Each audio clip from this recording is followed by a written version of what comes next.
ان سب چیزوں سے دور ایک کیریئر فوکسڈ ایمبیشیس اور سخت محنت کرنے والی. وہ مختلف تھی، اسی لیے تو کونج کی آئیڈیل تھی. اسے اس وقت اپنی بہن پہ فخر محسوس ہوا. کاش وہ اس کے جیسی بن پاتی. دل میں لاکھوں بار دہرائی جانے والی خواہش ایک بار پھر دہرائی. شیشے کی چوکور عمارت قسم میں آج معمول سے ہٹ کر ہنگامہ آ رہی تھی. یوں لگتا تھا یہاں ملک کے نامور فیشن ڈیزائنرز نہیں بلکہ چھوٹے چھوٹے بازاروں کے دکاندار آ گئے ہوں. شور، الزام تراشی، بے بسی، بے یقینی. یوں لگتا تھا جیسے کسی کی متاع حیات لوٹ لی گئی ہو. ایک ڈیزائنر کے لیے اس کا کام متاع حیات ہی تو ہوتا ہے. دوسری منزل پر واقع اسٹوڈیو جہاں کئی سارے مجسمے تھے، جہاں ہر ڈیزائنر اپنے کام کو آخری ٹچ دیتا تھا، وہ اسٹوڈیو اس وقت صدمے کی زد میں تھا. وجہ کیا ہو سکتی ہے بھلا؟ ایک رات قبل واصف منیر کی چوری ہو جانے والی اسکیچ بک. اسٹوڈیو سے ملحقہ واصف کے چھوٹے کوزی آفس میں اس وقت ہر جگہ کاغذات بکھرے تھے. دراز کھلے ہوئے تھے، ڈبے پھاڑ کر یہاں وہاں پھینک رکھے تھے. پینٹنگز، پودے، آرائشی سامان، ہر شے فرش نشین ہو رکھی تھی. واصف اس وقت اپنے آفس میں نہیں تھا، وہ ساتھ والے اسٹوڈیو میں تھا. چلا چلا کر اس کا گلا بیٹھا جاتا تھا. تم لوگوں نے ہی اٹھایا ہوگا، تم لوگوں نے برباد کیا ہے مجھے. وہ میری زندگی بھر کی کمائی تھی. 4 سال لگے ہیں مجھے اسے ایک اسکیچ بک پہ شاہکار بنانے میں. وہ کوئی 28-29 برس کا خوبرو مرد تھا. اس کا چہرہ سرخ تھا، آنکھیں بے رونق. یوں لگتا تھا وہ ابھی مر جائے گا. اس کا بس نہیں چلتا تھا مر جائے. چند لوگ اسے سنبھال رہے تھے، چند چڑھ دوڑے تھے. وہ ملک کے نامور ڈیزائنرز تھے، کوئی گرے پڑے نہیں تھے جو چوریاں کرتے پھریں. میں ایک ایک کو دیکھ لوں گا، میں ایک ایک پہ FIR کرواؤں گا. تم لوگ ابھی مجھے جانتے نہیں ہو. واصف منیر ہوں میں. وہ ایک بار پھر بھرے ہوئے اسٹوڈیو میں غرایا تھا. انگلی اٹھا کر ایک ایک کو وارن کرتا وہ کوئی جنونی لگ رہا تھا. اس ملک میں، اس انڈسٹری میں میرا ایک نام ہے. میں برباد ہوا تو تم سب کو برباد کروں گا. قسم میں کسے آباد کرنا ہے اور کسے برباد، یہ میں طے کرتا ہوں. اس بھاری روبدار آواز پہ سارا شور تھم گیا تھا. نظریں اٹھی تو وہ نظر آیا. نیوی بلو سوٹ میں ملبوس، بالوں کو اچھے سے سیٹ کیے، وہ نک سک سے تیار شوکت میں کھڑا تھا. آنکھیں سنجیدہ، چہرہ سپاٹ. یہاں بلند آواز صرف میری ہوگی، کسی اور کی ہوئی تو اسے دبانا آتا ہے مجھے. وہ آ رہا تھا سنجیدہ چہرے اور سپاٹ تاثرات کے ساتھ. اس کے قدم کبھی عتاب ہوتے تھے تو کبھی کذاب. وہ اپنے ساتھ طوفان بھی لاتا تھا اور ان کو روکنے کے اسباب بھی. کبھی وہ سمندر کی مانند پرسکون ہوتا تھا اور کبھی اندھیرے کی بارش کی مانند کڑک دار. وہ ایک شخص تھا، چہرے پہ کئی مکھٹ سجا رکھے تھے، ہر مکھٹ کے پیچھے ایک نیا چہرہ. لیکن کیوں اس کے کسی انداز سے نفرت نہیں ہوتی تھی. بس میری اسکیچ بک، وہ میرا کیریئر تھی، میری زندگی. واصف منیر بے قراری سے آگے آیا تھا. اس کی آنکھیں کسی بھی پل بچوں کی طرح پھوٹ پھوٹ کر رونے کو تیار تھیں. وہ بے چین تھا. میں برباد ہو سکتا ہوں. 300 ڈیزائن، میرے 300 ڈیزائن، میرے شاہکار. او خدایا، یہ کیا ہو گیا؟ باس پلیز، باس کچھ کریں، میں برباد ہو جاؤں گا. اس کے چہرے پر ہوائیاں اڑ رہی تھیں. وہ سخت مضطرب تھا، اس کی ٹانگیں کانپ رہی تھیں. قیس نے ایک تائرانہ نگاہ سارے لوگوں کو دیکھا. اس کی آنکھیں سکین کر رہی تھیں. 300 ڈیزائن؟ لیکن میں نے تو تمہیں ایسا کوئی کام دیا ہی نہیں. وہ اسے نہیں دیکھ رہا تھا، وہ لوگوں کو دیکھ رہا تھا. مگر اس کی اس بات پہ واصف کی رنگت سفید پڑی تھی. قیس ایک لڑکی کو دیکھ رہا تھا. وہ قیس کو سننے کے بجائے تیز تیز موبائل پہ ٹائپ کر رہی تھی.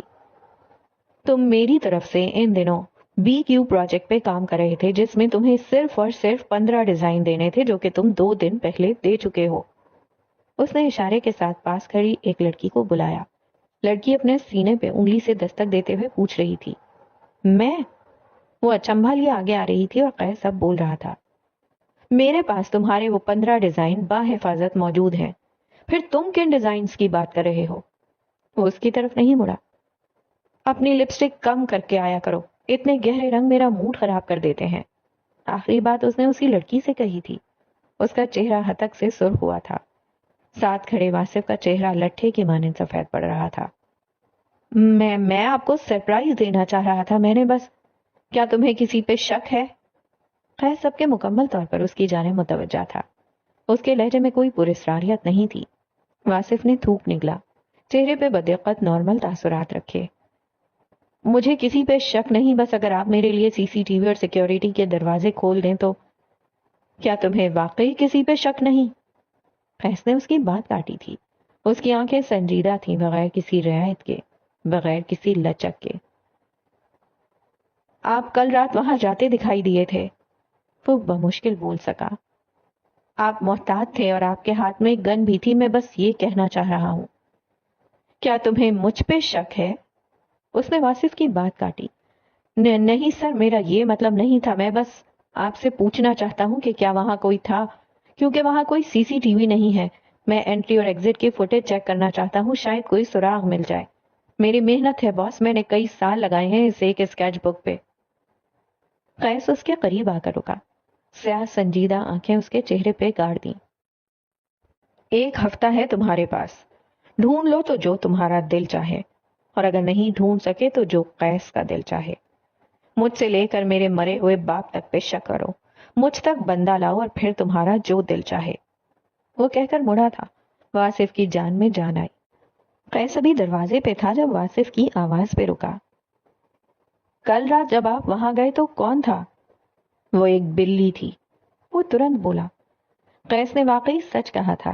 چند پل دروازے پہ جمے رہنے کے بعد وہ مڑ گیا تھا. اس کے جاتے ہی ایک بار پھر ہڑبڑی مچ گئی. اسے جلد از جلد اپنا کام مکمل کرنا تھا، کیونکہ اگر نہیں کر سکا تو جو قیس کا دل چاہے. تو جناب ختم کرتے ہیں ہم ایپیسوڈ نمبر 4 کو اس موڑ پر. اور یہاں قیس کمبیر کا جو کیریکٹر ہے یہ بڑا زبردست ہوتا جا رہا ہے. مطلب کبھی کچھ اور کبھی کچھ. کبھی انیسا کو بیٹھ کے سمجھاتے ہوئے اس کی بات سنتے ہو بالکل ایک نرم دل بڑے بھائی کے جیسا لگنے لگتا ہے، اور کبھی ایک دم سخت دل ہو جاتا ہے. تو ابھی فی الحال مجھے کچھ سمجھ نہیں آ رہا کہ قیس کمبیر جو ہے وہ آگے جا کر کس طرح کا کیریکٹر بننے والا ہے. لائک کیا یہ پازیٹیو ہوگا یا نیگیٹو ہوگا یا پھر گرے رہے گا. لیکن ساتھ ساتھ مجھے مہدی کی بھی سمجھ نہیں آ رہی ہے کہ مہدی ہی عبداللہ ہے. پتہ نہیں کیوں مجھے ایسی وائب آ رہی ہیں کہ مہدی ہی عبداللہ ہے. اور صرف وائب نہیں آ رہی ہے، ایک ہنٹ بھی مجھے لگ رہا ہے، کیونکہ قیس کمبیر نے مہدی سے کہا تھا کہ میں نے تمہیں اپنی منگیتر سے بات کرتے ہوئے سن لیا تھا. تو دیکھیں آگے کیا ہوتا ہے. اور زینیا، واقعی کیا یہ زینیا جو ہے یہ عبداللہ سے اگر وہ مہدی ہی ہوا تو اس سے انتقام لے گی یا معاف کر دے گی یا کیا کرے گی؟ کیونکہ زینیا کا کیریکٹر بھی ایک بڑا مزیدار سا کیریکٹر ہے، جس کی مطلب کوئی بھی ناول ہوتا ہے نا، مزہ تب آتا ہے جب آپ پہلے سے کچھ پریڈکٹ نہ کر سکیں. اگر سب چیزیں پریڈکٹیبل ہوں، آپ کو پتا ہو کہ آگے یہ ہوگا، تو پھر اتنا مزہ نہیں آتا. اور مجھے اس ناول میں مزہ آ ہی اس لیے رہا ہے کہ چیزیں پریڈکٹیبل نہیں ہیں. آپ کو ایک لمحے میں یہ لگتا ہے کہ یہ کیریکٹر اس ٹون میں جا رہا ہے اور اگلے ہی پل وہ اس کی ٹون چینج ہو جاتی ہے. تو جیسا کہ مہرنسا شامل نے خود کہہ دیا کہ پہلا تاثر آخری نہیں ہوتا، مطلب وہی نہیں ہوتا، چینج ہوتی ہیں چیزیں، وقت کے ساتھ ساتھ بدل جاتی ہیں. تو دیکھتے ہیں کہ وقت کے ساتھ ساتھ اس ناول میں کیا کچھ بدلتا ہے. انشاءاللہ نیکسٹ ایپیسوڈ میں ملتے ہیں. اللہ حافظ.